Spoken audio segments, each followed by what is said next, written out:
What's up in War Eagle War Report family? You got Ike Jones. We are here.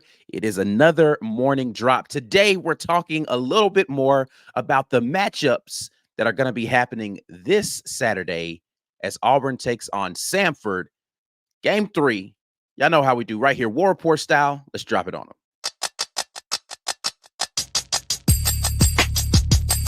You are now listening to the War Report. Morning drop. It is Wednesday morning, September the 13th. Ike Jones, Mike G. We are in here talking a little Auburn versus Samford. It's I'm not going to pretend like I'm like super excited about this game. For sure. This game doesn't evoke a lot of passion, but it's going to be an interesting game, I think, because there's just a lot of unanswered questions around this team right now. And we are running out of time to figure out answers for those questions before the rubber meets the proverbial road here. So Auburn versus Samford this weekend, going to be a matchup that, let's be clear, there's no reason Auburn should lose this football game, right? So, like, absolutely none. Yeah, we're talking about matchups, but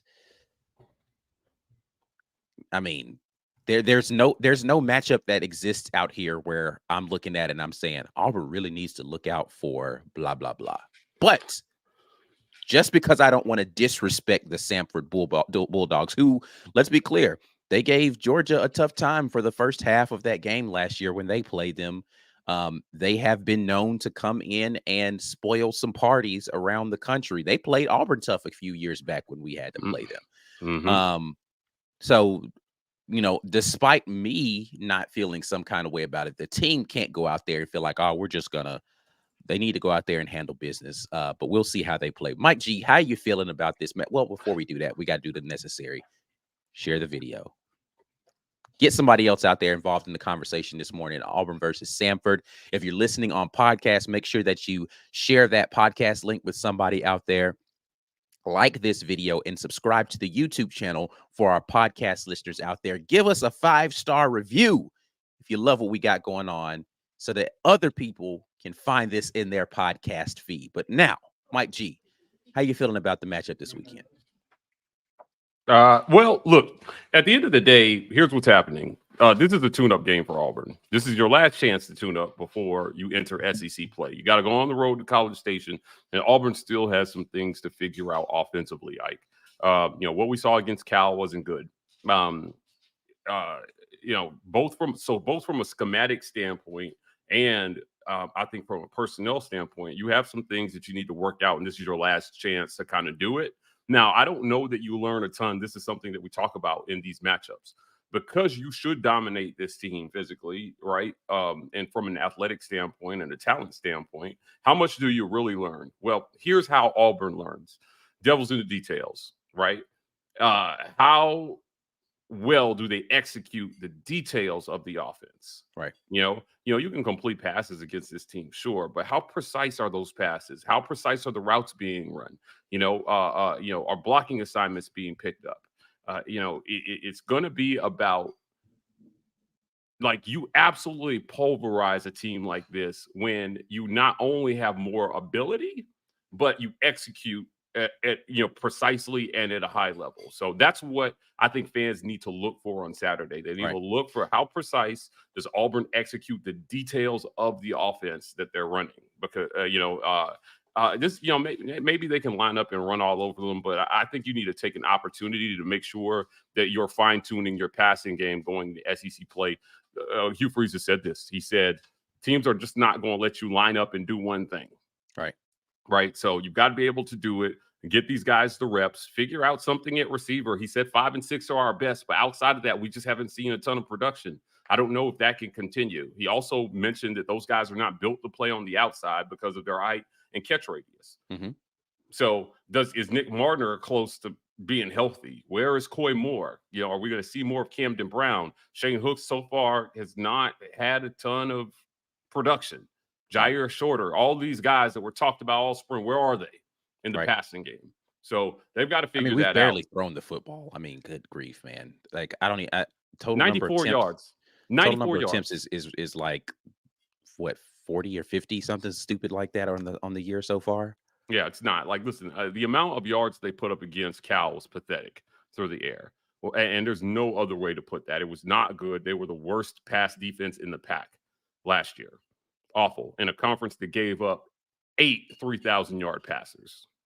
Right. Cal fans were like, "Oh, I thought you said we didn't play defense." No, you don't. This is Auburn just Did blowing. they really say that? Yeah. People were coming at me because I had posted that graphic of the pass defenses in the pack. I was like, they don't play defense out there. It's the only way you have 8 3,000-yard passers in your conference. Yeah, no, they absolutely. This was if Cal fans think this past Saturday's result was because Cal was so good on defense, then okay, I don't know what to tell you, right? So, okay, the point is, coming full circle back to Auburn has to execute at a higher level than they did against Cal, and they were lucky that it didn't cost them the win on Saturday.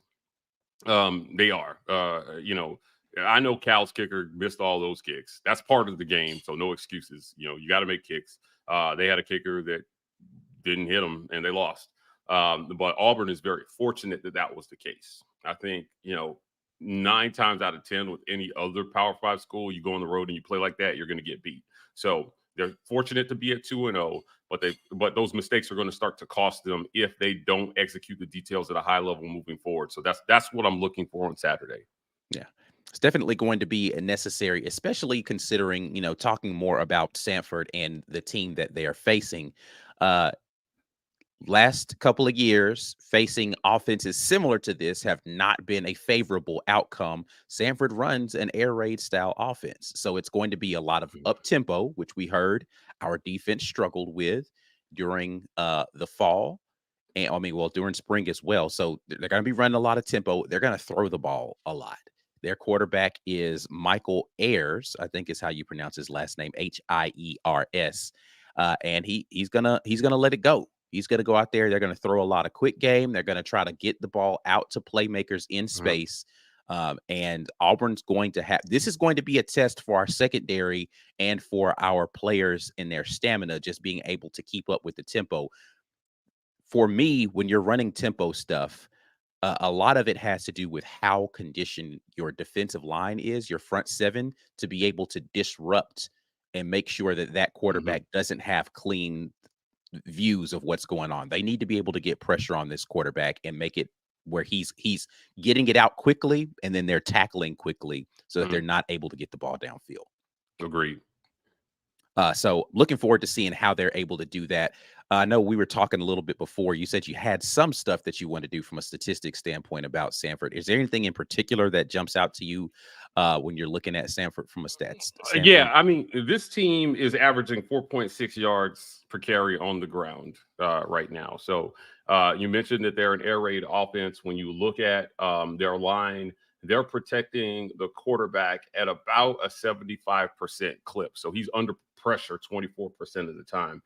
He's not, you put pressure on him, he's going to fold. That's what the numbers say, right? He is well below 40% under pressure. And he has not turned the ball over so far this year.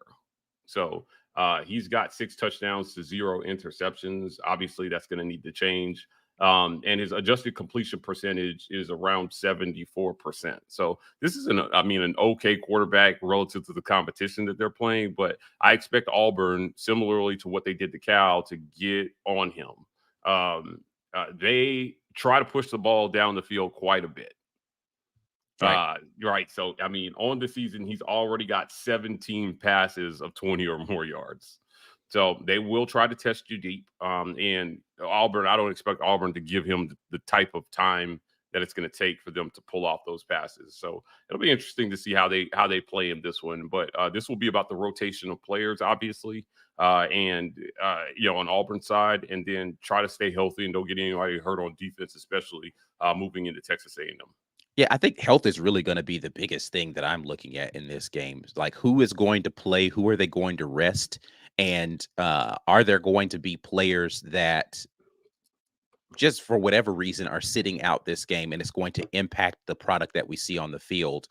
How many of the young guys are we going to get out there, let them get experience? And is that going to be them trying to get some younger guys out there because they may need them later in the season? Or is it just, hey, we're resting guys this week for Samford? Because listen, man, that trip out to Cali is hard. It's difficult coming back the other direction and getting your body back accustomed to this one and then getting ready for another game. So this week is probably tough in preparation for guys, just getting your body back on schedule, even to play this game coming up this Saturday. So I think this weekend is going to be very interesting to see how it looks. And then from an offensive standpoint, we know what Samford's offense is going to look like. There's not a real reason. Look, Samford just lost a game to Western Carolina in the SoCon. They're in the Southern Conference there as well. A team that Samford was picked to win this game pretty handily. Like Samford's a team that they expect to win that conference, and they lost to Western Carolina. From a defensive standpoint, they gave up 30-something points in that game. Like they got beat handily against Western Carolina. Is Samford going to be able to stand up to us defensively? The answer to that should be an emphatic no, right? But the question is, because we feel like we should be able to do whatever we want, are we going to take this opportunity to say we're going to work on our left hand? We're going to go out here and we're going to work on the thing that we're not really good at or we haven't done well. And that's the pass game. Are we just going to go out here and try to throw the ball around a lot and see if we can do that? Because Samford has not been great against the pass so far this season. So are we going to go out here and try to work on that? Yeah, they've got to. I think it would be a mistake to, even though you should be able to go out there and just run all over this team. You've got to try to execute some version of your offense that you're going to try to execute against A&M. They're not going to, the coach understands they're not going to let you run the ball. They're going to try to stop that at some point. And, for me, this game is a litmus test for Peyton Thorne. Hear me out. He was handed the starting job before the end of fall camp. The purpose, we were told, was to get him to stop pressing. In my opinion, he's still not there. And so this game has to be, if this is your guy you're moving forward with, this game has to be about getting him there. So this is game 3. You bring Peyton Thorne in because he was supposed to immediately raise the floor for you offensively from that standpoint. That's what you're supposed to do, right? And whether the coach, it hasn't happened. So whether it's coaching or scheme or player, you've got to figure out. You got to take steps towards figuring that out on Saturday. Yeah. And that's what I mean when I led with saying this is about the details. Right. It should be easy to execute the details against a team that you overmatch both from physically and, and from a talent standpoint. Should be easy, right? Go out there, make good throws, make the right reads, give guys an opportunity, and end this game by halftime so that we're looking at the backups.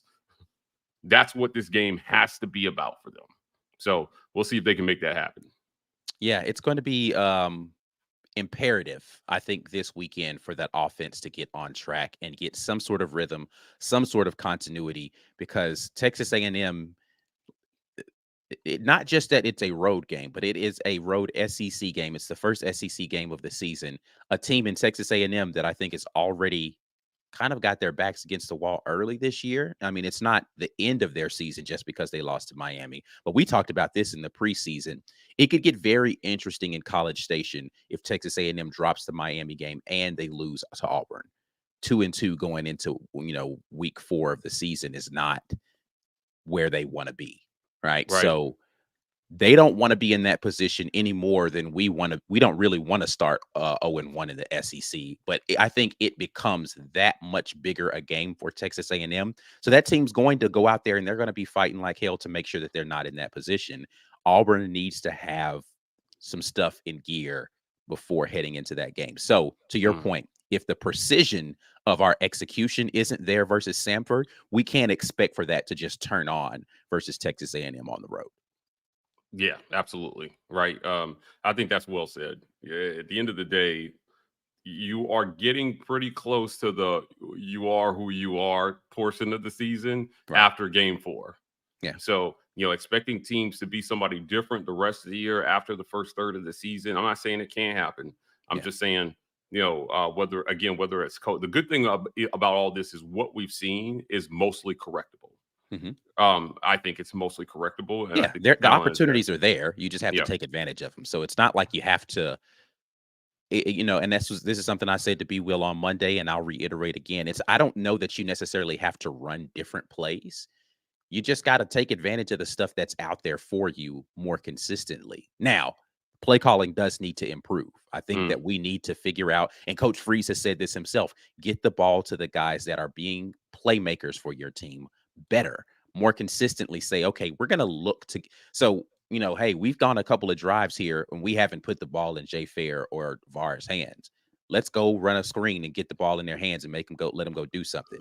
We didn't get uh Fairweather a single target or touch until the second half of the second game.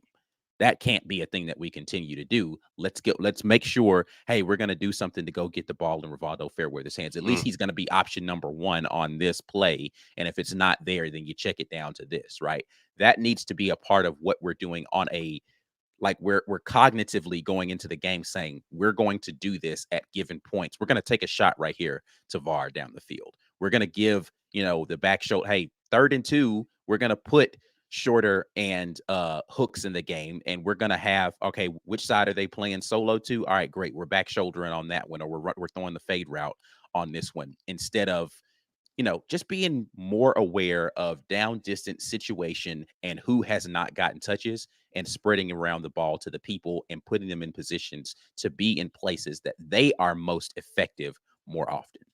Yeah, this team has passed for 758 yards so far this season. Samford? Yeah, Samford has. So their leading receiver is Ty King. He's got 157 yards on 8 receptions, 13 targets. Their second and third leading receivers are at 135 and 134 yards, respectively. So those guys are averaging 12 to 20 yards per catch. They're going to test. They're going like it's unfortunate for them. This will be strength on strength in terms of the offense. So what you're going to see is you're going to see Samford try to push the ball down the field against an Auburn secondary that has been pretty stingy so far this year, and they played well. So I anticipate like another pick six this Saturday. I'm looking forward to seeing another. I want to see multiple interception game again this Saturday. Yeah, They're yeah. gonna throw the ball a bunch, so you're gonna have a lot of opportunities. Let's take advantage of those. Yeah, did you picked Keontae Scott for No, I had Jay Simp as the guy who I thought was gonna have the most interceptions. most receptions? Yeah, so we'll see. I think maybe Keontae gets in on the action if he's healthy this Saturday. But it should be interesting to watch. It should be fun to watch this secondary versus this particular offense. I think they're going to get tested. The only way they don't really get the ball thrown at them is if Auburn is just in the backfield wreaking havoc on his quarterback. And if Cal was any indication, they certainly can do that. The continued emergence of Asante is going to be interesting as well too. He should go out there and wreck shop on these guys, and yeah, it should be a fun one. It should be over quickly, and everybody's going to be out on tumors throwing toilet paper by Yeah. halftime, right? Yeah, I'm looking forward to it. Because again, I do not want another Georgia State game to happen where we obviously are better than this team, and we potentially have some guys out, and that makes the defense look terrible. And now all of a sudden we're in a Mhm. freaking slugfest with a team that we should have dog walk off this field. So it's going to be very interesting to see how this works this weekend. I don't care if 50% of the starters don't play this game. Auburn should win this game handily just off of talent alone. But to your point again, I don't want to see them sit too many guys. I need to see us execute well, then get the starters out of there, and let's see what we got with the rest of the guys. Yeah, absolutely. All right, we are going to take the quick break right here and make sure that you guys know the sponsor of the morning drop is Rogue Shop. I've said this, maybe not for this weekend, but get yourself stocked up, man. SEC play is coming. After this weekend, it gets interesting for real. So make sure that you got your Rogue Shop stuff ready. Use code REPORT when you go over there. Rogue Shop is America's #1 online dispensary. They have everything from pain, anxiety, sleep, stress. Something there at the Rogue Shop can help you be able to get through an interesting Auburn football season, or just whatever else you got going on. Maybe you got stress going on at work or at home. Rogue Shop can help you with that kind of stuff. Make sure you head over there, rogueshop.com. Use code REPORT to get you 15% off of your purchase. We are going to now head over to our comment section. I don't know why I keep hitting that little thing right there, probably because I have them out of order. But we are going to go over to our comment section, and we are going to hear what you guys are talking about, unless you keep talking about Mike G's shirt, because I don't care. Dana Jones is Me talking neither. about, I want to see passing early and often in this game.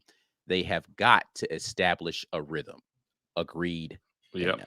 Yeah, absolutely. Yeah, they've got to, rhythm and flow. Rhythm and flow. They've got to have some flow to the offense on Saturday. It just can't look like it did against Cal. So I agree. I think a lot of the penalties that Auburn saw, I mean, when there's no flow to your offense, you see stupid penalties. Yeah. So I'm looking for that. And then play a clean game as well. Yeah. No dumb penalties on Saturday. I want to see another mistake. Well, not free, but very limited mistake game as far as procedural penalties. Like, I don't want to see the whole everybody on the offensive line moves and then we snap the ball 2 seconds later thing. I don't want to see us getting lined up improperly or having a false start. And I don't want to see us having silly holding calls, right? Like, holding calls are something that I'm not necessarily upset at, but the silly ones, like, not to single him out, but just in giving a general thing on the one on Miller, Isaiah Miller, where he's 7 yards downfield, and it's not really going to help the play very much. Those kind of holding calls, I want to see that not happening this weekend as well. Yep. Eric Montgomery says, do you think we see a similar game to UMass where they play a lot of players, i.e. 3 QBs, or do they focus more on the core players and developing a rhythm? That's game 3, so I think you focus more on the core players and developing rhythm. You've got to get Jarquez Hunter in the flow. He had a bad start to the Cal game. Yeah, that's going to be interesting to see how they handle the running back rotation this time. Are they going to start Quez again, or are they going to say, hey, let's bring him off? And he's going to have more prep time this time, hopefully, but still, yeah. You've got to get him in some kind of rhythm. And then you've got to figure something out at receiver. Other playmakers need to emerge at receiver. We can't go in. It's game 3, so you can't go another game without Rivaldo Fairweather getting some targets, right? Some serious targets. I mean, not a single catch in the first game, and then literally had the game-winning catch in the second game. Right. This has got you've got to get your guys in the groove headed into Texas A&M, because I'll tell you what, he could not have been happy with the game plan on Saturday. He just could. On the first Saturday against UMass, I wouldn't have been happy. I come here, I'm clearly the best tight end, and then I don't get the ball thrown at me. What is that? Right? And I get trying to save some things, but ultimately these guys want to play in an offense that gets them the ball. So they've got to get the ball to him on Saturday. Yeah, they came here. Listen, players came here with the expectation Hugh Freeze is going to air it out. Mm-hmm. We're going to get the ball. That's why I'm here. And if we're not going to do that, then people are like, what did I come here for? Right. And unfortunately, that hurts you going forward. It hurts you going forward when you're talking about trying to recruit other guys. And it's like, oh, maybe this isn't the Hugh Freeze of old that's going to put up 40 points a game, and we're going to be slinging it from having 1,000-yard receivers and all that kind of stuff. They got to figure out how to get this stuff in order and get the offense moving. Dana Jones once again says, let's see a deep ball on the first play of the game. I wouldn't mind them taking a shot early. We haven't shown that we're going to do it. Who's your deep threat? Right. I think, again, Malcolm Johnson played like 16, 17 snaps against Cal. If you're still struggling at wide receiver, put Malcolm out there. He looked capable against UMass. I just don't hooks shorter. How long? How much longer is it going to take for these guys to come along? There was a feeling on this team, Ike, that there was not a ton of talent. Right. And so far, a lot of the stars have been guys who were existing.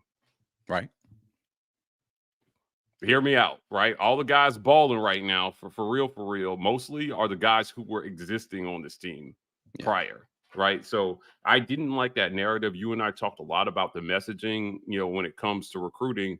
or or the future of the team. Oh, we need guys. We need guys. Like we need guys. Well, okay, yeah, but you have guys. You have some Yeah. guys. You may not be very deep, but at the one deep, Auburn is still pretty talented. So some of these dudes who maybe got overlooked a little bit need to get a second look in this one, if you ask me. But there's no reason Malcolm Johnson shouldn't be playing if you're struggling at receiver this bad. Yeah. Yeah. Get some guys in there. Let them go ball. TK says we will nuke Samford and clear the bench. Sorry, Samford, sacrificial lamb. Bad That's timing. what it should look like, but Yeah. it should look clean though. A clean nuking, right? Yeah. Destruction, but clean. Mike G. I don't know why that's even Accurate. on here. Completely undateable. 100% bum. Whatever. Let's see. Get a few scores at least. Let Holden run the vanilla offense just to let us see it. Yeah. More Holden Gurner. We talked about this. I felt like he had a good camp. There is a narrative about Holden, though, that I want to address. That when the bullets are flying, he's not good under pressure. It was developed based on a very small sample size against Missouri. Right. And I do not agree with it. I don't know how anybody is saying he's not good under pressure at this point in his career. Are you gleaning that from practice? You can't be, because of how we're hearing he's doing in practice. You can't hit the quarterback anyway, but you're not. Right. What in-game action do you have to say this guy's not good under pressure? So I'm not convinced of that narrative just yet. I'm not saying he's he's Iceman back there, but right. I just don't know that we've seen enough to make that judgment. I see a lot of people making that judgment. It's been said that Holden is said by who and based on what? Yeah. I don't understand. Again, if it's the small sample size of 5 plays versus Missouri, then that's not very fair, especially considering what our offensive line looked like last year and how good Missouri's defensive line was. Yeah. So Chris S says, obviously you don't play starters in the second half with a 28-point lead. So talking about wanting to get these starters out there, get them some stuff and as much work as possible. But hey, we got a 28-point lead, pull them out and get some other guys some reps.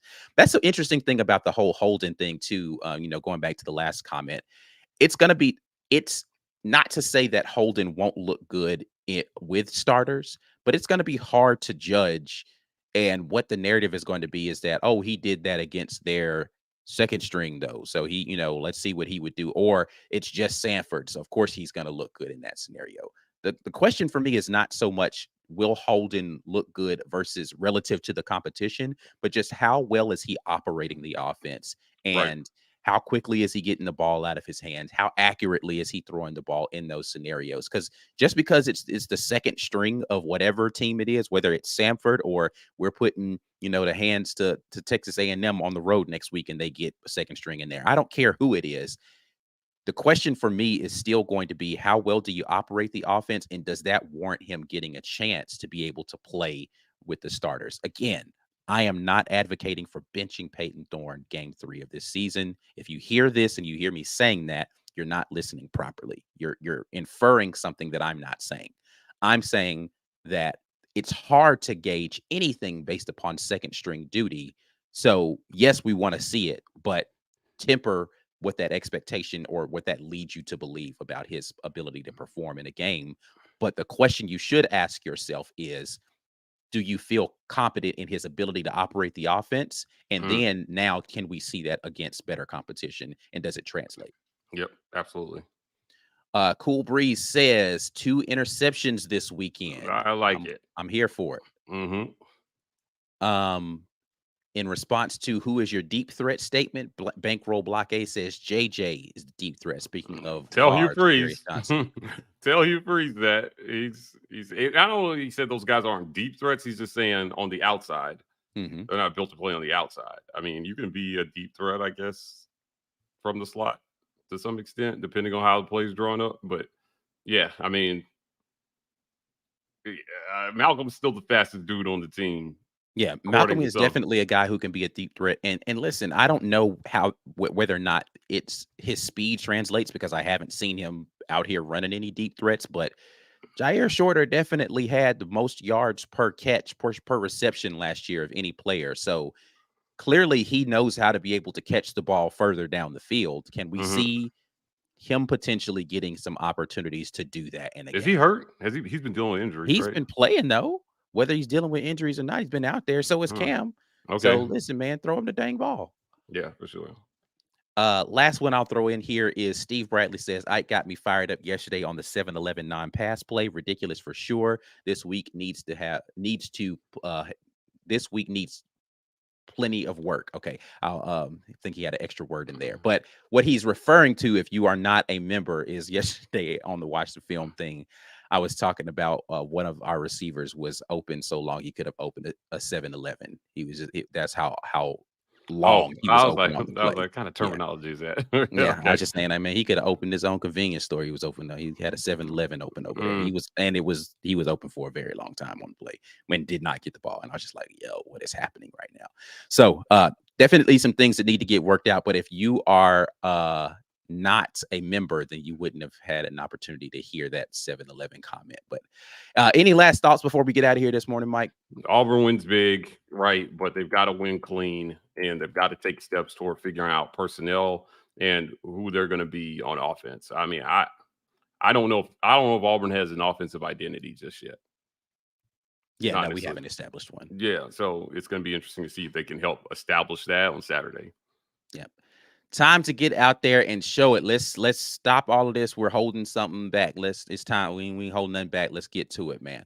All right, but we are going to get out of here. We appreciate you all dropping in with us. As always, the morning drop is sponsored by RogueShop.com. Make sure you all head over there and use code rapport. When you do that, let them know War Report sent you. America's #1 online dispensary is RogueShop.com. We will be back at you all tonight with the midweek report. Make sure you guys are tuned in right here, 7 p.m. Central Standard Time. Share the video before you get out of here. Like the video before you get out of here. Subscribe to the channel if you haven't already. Give us that 5-star review on the podcast. We'll holler at you guys the next time. As always, War Eagle.